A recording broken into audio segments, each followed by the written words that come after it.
আমার মা কি কাঁদা আনছিল আমার আব্বার লেগে। আমার আব্বাকে তাড়াতাড়ি এনে দাও না কাকা। দুবো বাপ দুবো তুই দাদুকে মাঠে থেকে আসতে দে। তোমরা আমার জামাই ফুটুর কোনো খোঁজ খবর পেয়েছো তো? খবর পেয়েছি, ফুটুকে লাল ঘরে আটকে রেখে দিয়েছে। লাল ঘরটা আবার কি গো? লাল ঘরটাতে এমএলএ বিকাশ দত্ত মানুষকে লেগেই খুন করে। ও মাই, আমার কি হবে গো? যদি এমএলএ সাহেবকে মেরে দেয় তাহলে এই ছোট ছোট ছেলেগুলোর কি হবে গো? ওরা যে আমার বাপের ভালোবাসা থেকে বঞ্চিত হবে গো। তা আমরা কোনোদিনই হইতে দেবো না কাকিমা, আমরা বেঁচে থাকতে। এমএলএ বিকাশ দত্ত যদি চলে পাতায় পাতায়, আমরা চলবো ডালে ডালে। দাদা এটা কি গো ছেলে, আমার ছেলে ফুটুর কি ব্যবস্থা করলে? ব্যবস্থা আমরা যেটা করার প্রয়োজন কাকা বাবু সেটা করেছি, কিন্তু একটা সমস্যায় পড়ে গেছি বলে আপনার কাছে এসেছি। কি সমস্যা বলো? সমস্যাটা হচ্ছে কাকা বাবু, আপনার ছেলেকে বাঁচাইতে গেলে পারে আপনার এই লাতিটাকে আমাদের একটু হেল্প করার জন্য প্রয়োজন। হ্যাঁ গো, ও ছোট ছেলে ছোট মানুষ, ও আবার কি হেল্প করবে তোমাদেরকে? কাকা আপনি কি বলছেন? লাতি আমার খুব আদরের গো বাপ। আমি চাই না এমএলএ বিকাশ দত্ত শত্রু হয়ে পড়ুক আমার লাতি। বাপটা নালি জাহান্নামে গেছে, সে জাহান্নামে যাও। ও কালি যাওয়ার চেষ্টা করে না গো ছেলে তোমরা। কাকিমা আপনি বুঝতে পারছেন না, লোহাকে কাটতে গেলে লোহারই প্রয়োজন হয়। তা আমার লাতিকে লেগে কি করবে গো হা ছেলে? আপনার লাতি আর এমএলএ বিকাশ দত্ত সাহেবের ছেলে একই দেখতে, একই চালচলন, একই কথাবার্তা। মিচি করি লয় তো আবার।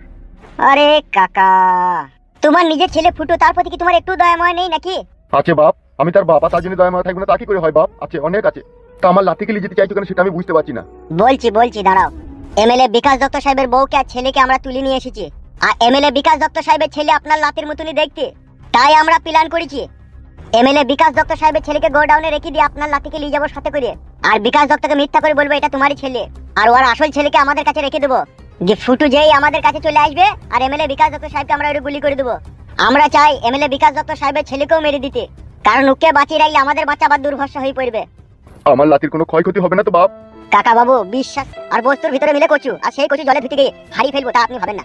আপনার লাতি সহি সালামত আপনার কাছে আমি নিয়ে আসবো, আর আমার ছেলে ফুটু দুই বাপ বেটাকে আপনার কাছে আমি এনে দেবো, আমি কথা দিয়ে গেলাম আপনাকে। ওগো, আমার খুব ভয় লাগে, আমার লাতি যদি কিছু হয়ে যায়। চিন্তা করো না কাকিমা, চিন্তা করো না, আমি আছি তো। আমার আমাকে বাঁচানোর জন্য আমি যাবো। আমি যখন বড় হব না কাকা, এমএলএ বিকাশ দত্তকে আমি কি মারবো গো? সে মারের কোনো ওষুধ নাই দেখবা। কাঁটা মুই ওকে মুখ গুঁজে ধরবার পটিয়ে মারবো।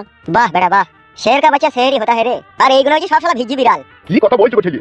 আমি আমার ছেলে লেগে এই বুকে গুলিকে 21 দিন বিছানায় পড়েছিলাম। দি ভয়ে সেটি গেলেন, ছেলে প্রতিশাল দেওয়ার কথা ভাবলেন না। তুমি আর কি জানবা বাপ বলো? তুমি ছেলে মানুষ তো, তোমার এখন শরীরে তাজা রক্ত তো, তাই বুঝতে পারছো না। সব বুঝি কাকা, সব বুঝি, না বুঝি আমি তো বাচ্চা ছেলে আমি লয়। ছেলের বিপদের সময় যে বাপ মা যে শ্বশুর শাশুড়ি হাত পা গুটি বসে থাকে তাদের মতো নির্লজ্জ বেহায়া আর আছে বলে আমার মনে হয় না।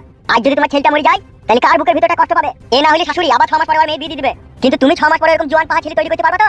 তাই বলছি কাকা, চিন্তা ভাবনা করো না, এমন কোনো কাজ করবো না যে তোমার লাতিরা তোমার ছেলের ক্ষতি হোক। দুজনকে আমি সহি সালামত তোমার কাছে এনে দেবো। ওগো ছেলে, তুমি ভুল বুঝো না, আমি বুঝতে পেরেছি তোমার শরীরে এখন প্রতিশোধের আগুন জ্বলছে। প্রতিশোধ আমার জন্য নয় কাকা, আমি চাই এই গ্রামের সমস্ত মানুষ সুখে শান্তি বাস করুক, আর এমএলএ সাহেবের মতো সুরের বাচ্চা এই পৃথিবী থেকে নিশ্চিন্ন হয়ে মুছে যাক।